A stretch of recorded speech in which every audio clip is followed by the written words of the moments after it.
بسم اللہ الرحمن الرحیم۔ قبولیت اعمال کے لیے آج کی مجلس میں 5 شرطیں میں انشاءاللہ عرض کرنا چاہ رہا ہوں۔ نمبر 1، ایمان۔ عامل مومن ہونا چاہیے۔ اگر اس کا ایمان نہیں ہے، عقیدہ صحیح نہیں ہے، تو اس کا کوئی بھی عمل قابل قبول نہیں ہوگا۔ ارشاد ربانی ہے، من عمل صالحا من ذکر او انثی وہو مؤمن فلنحیینہ حیاتا طیبہ۔ مرد ہو یا عورت، جو بھی نیک اعمال کرے گا اللہ پاک اس کو حیات طیبہ، پاکیزہ زندگی عطا فرمائیں گے۔ شرط کیا ہے؟ وہو مؤمن۔ دوسری جگہ ارشاد فرمایا، ومن اراد الآخرۃ وسعی لہا سعیہا وہو مؤمن فاولئک کان سعیہم مشکورا۔ جو بھی آخرت کا ارادہ کرے تو اس کی یہ کوشش بارگاہ الہی میں قابل قبول ہوگی، لیکن شرط کیا ہے کہ وہ مومن ہو۔ اگر ایمان نہیں ہوگا، کلمہ گو بھی ہوگا، لیکن شرک کا ارتکاب کوئی بندہ اگر کر لیتا ہے تو اس کے بھی اعمال برباد ہو جائیں گے۔ لئن اشرکت لیحبطن عملک ولتکونن من الخاسرین۔ سوال یہ ہے کہ جو کفار دنیا میں نیک اعمال کرتے ہیں تو کیا ان کو اس کا بدلہ ملے گا؟ تو اس کا جواب یہ ہے کہ دنیا میں تو ان کو نیک اعمال کا بدلہ مل جائے گا، لیکن آخرت میں ان کو کوئی ثواب اور اجر نہیں ملے گا۔ ارشاد ربانی ہے، قل هل ننبئکم بالاخسرین اعمالا الذین ضل سعیہم فی الحیاۃ الدنیا۔ دنیا کی ساری کوششیں ان کی رائیگاں چلی گئیں۔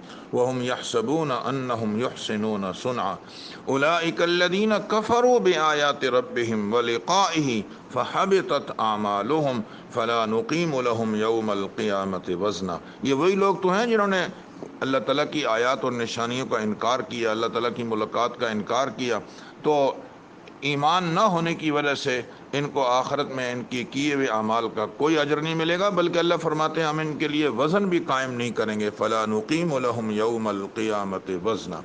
ہاں، اگر کوئی آدمی کفر کی حالت میں زمانہ جاہلیت میں نیک کام کرتا ہے اور پھر بعد میں اسلام قبول کر لیتا ہے تو حالت کفر میں کی ہوئی نیکیوں کا اللہ تعالیٰ اس کو بدلہ ضرور عطا فرمائیں گے۔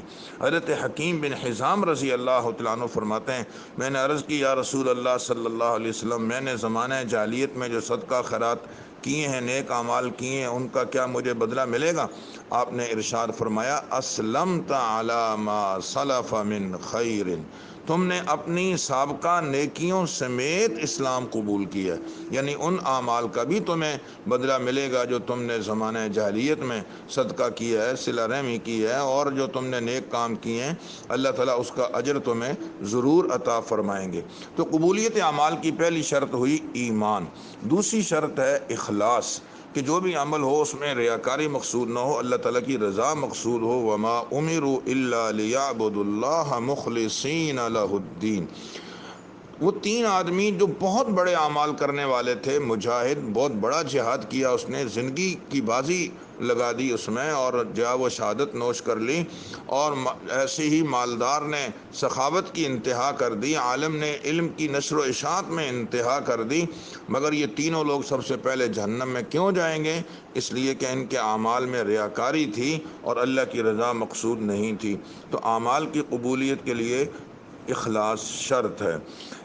جو آدمی اخلاص سے کوئی عمل کرے گا، سبحان اللہ، حدیث میں آتا ہے قیامت میں جو لوگ اللہ کے عرش کے سائے کے نیچے ہوں گے، ان میں ایک آدمی کون سا ہوگا؟ رجل تصدق بصدقۃ فاخفاها حتی لا تعلم شمالہ ما تنفق یمینہ، کہ کسی نے چھپ کر صدقہ کیا اور اتنا چھپایا اس کو کہ بائیں ہاتھ کو بھی پتہ نہیں چلا کہ دائیں نے کیا خرچ کیا ہے، ایسا آدمی قیامت میں اللہ کے عرش کے سائے کے نیچے ہوگا۔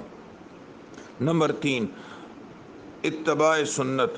جو آدمی یہ چاہتا ہو کہ میرے اعمال بارگاہ الہی میں قبول ہو جائیں تو اسے سنت کی موافقت اختیار کرنی چاہیے۔ من احدث فی امرنا ھذا ما لیس منہ فہو رد۔ جیسے وہ نوٹ مارکیٹ میں نہیں چل سکتا جو جعلی ہو، جس پر حکومت کی مہر لگی ہوئی نہ ہو، سو ایسے ہی وہ عمل شریعت کے وہ دائرے میں قابل قبول نہیں ہوگا جس پر سنت کی مہر لگی ہوئی نہ ہو۔ امام الانبیاء صلی اللہ علیہ وسلم نے وہ ایک علی رضی اللہ تعالیٰ عنہ کے بارے میں آتا ہے کہ ایک دفعہ ایک نوجوان کو عیدگاہ میں نماز پڑھتے ہوئے دیکھا، نفل۔ آپ نے فرمایا کیا کر رہے ہو؟ حضرت نفل پڑھ رہا ہوں۔ فرمایا یہ تو منع ہے عیدگاہ میں نماز پڑھنی، عید سے پہلے اور عید کے بعد صحیح نہیں ہے۔ حضرت میں نمازیں پڑھ رہا ہوں، کوئی گالیاں تھوڑی دے رہا ہوں، مجھے اللہ کی ذات سے امید ہے کہ اللہ مجھے نماز پڑھنے کی وجہ سے جہنم میں نہیں ڈالے گا اور عذاب نہیں دے گا۔ آپ نے فرمایا اے نوجوان، بے شک تجھے نماز کی وجہ سے تو سزا نہیں ہوگی، لیکن سنت کی مخالفت کی وجہ سے تجھے سزا ہوگی۔ کہ عمل کی قبولیت کے لیے کسی عمل کا سنت کے موافق ہونا یہ بھی انتہائی ضروری ہے۔ وَمَا آتَاكُمُ الرَّسُولُ فَخُذُوهُ وَمَا نَهَاكُمْ عَنْهُ فَانْتَهُوا۔ اللہ کے رسول جس کام کے کرنے کے لیے فرمائیں صلی اللہ علیہ وسلم اس کو کرو، جس سے آپ منع فرمائیں تو چاہیے کہ اس سے انسان رک جائے۔ یہ دو چیزیں بڑی اہمیت کے حامل ہو گئیں، اخلاص اور سنت کے مطابق کسی عمل کا کرنا۔ قرآن مجید میں ہے الذی خلق الموت والحیات لیبلوکم ایکم احسن عملا۔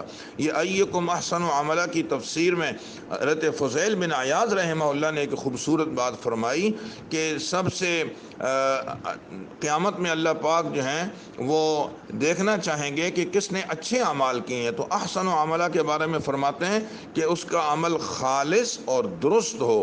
تو اب ان سے پوچھا گیا حضرت خالص کا مطلب؟ فرمایا اخلاص ہونا چاہیے، اور درست عمل کا مطلب یہ کہ وہ سنت کے مطابق ہو۔ اخلاص ہے مگر سنت کے مطابق نہیں، یا سنت کے مطابق تو عمل کر رہا ہے مگر اخلاص نہیں، تو اس کا یہ عمل قابل قبول نہیں ہوگا۔ سنت کے موافقت، سنت کے ساتھ اس عمل کی موافقت کا مطلب یہ ہے کہ 5 چیزوں میں کم از کم اس کی موافقت ہونی چاہیے، جو مشہور ہے 5 چیزیں۔ نمبر 1 جنس میں موافقت۔ قربانی کا حکم ہے گائے ذبح کرو، بیل ذبح کرو، بکری ذبح کرو۔ کوئی آدمی اگر مرغی ذبح کرے گا تو یہ جنس میں موافقت نہیں ہے، تو یہ قابل قبول نہیں ہے۔ نمبر 2 مقدار میں موافقت۔ فجر کی جتنی رکعت نماز پڑھنی ضروری ہے، اگر وہ اس کے اندر فجر کے 2 رکعت کے بجائے 4 پڑھے گا تو یہ عمل مردود ہے کہ سنت کے ساتھ موافقت نہیں ہے۔ اور نمبر 3 کیفیت میں موافقت ہو۔ نماز، روزہ، حج، زکوٰۃ کی ایک مخصوص کیفیت ہے، اس سے ہٹ کے ادا کرے گا تو قبول نہیں ہوگی۔ اور نمبر 4 وقت میں موافقت ہو۔ نماز فجر کا جو وقت ہے اس کو اسی میں پڑھا جائے گا، فجر کو ظہر میں، ظہر کو عشاء میں پڑھنا غلط ہوگا۔ اور نمبر 5 جگہ میں موافقت ہو۔ اعتکاف مسجد میں کرنا چاہیے، اگر ایک آدمی مسجد کے علاوہ کہیں اور جگہ بیٹھ جاتا ہے، گھر میں، بازار میں، تو اس کا یہ اعتکاف قابل قبول نہیں ہوگا۔ اور ایک چوتھی چیز اعمال کی قبولیت کے لیے ضروری ہے، وہ ہے تقوی۔ انما یتقبل اللہ من المتقین، کہ اللہ تعالیٰ ان کے اعمال قبول فرماتے ہیں جن میں تقوی اور پرہیزگاری ہو، گناہوں سے بھی بچنے کا اہتمام کرتے ہوں۔